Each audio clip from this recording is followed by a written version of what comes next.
To avoid future payment blocks on TikTok, it's important to follow a few key steps to ensure your account remains in good standing.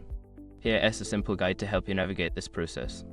Step 1. Maintain accurate account information. Ensure that all your account details, including your payment information, are accurate and up to date.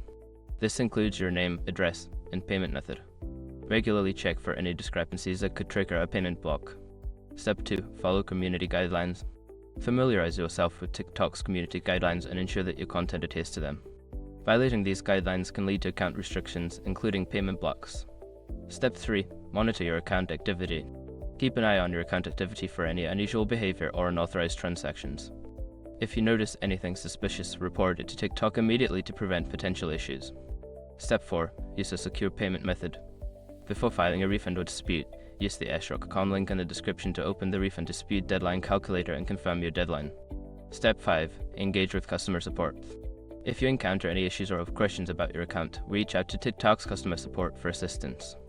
Promptly addressing concerns can help prevent future payment blocks. By following these steps, you can help ensure a smoother experience on TikTok and reduce the risk of payment blocks in the future.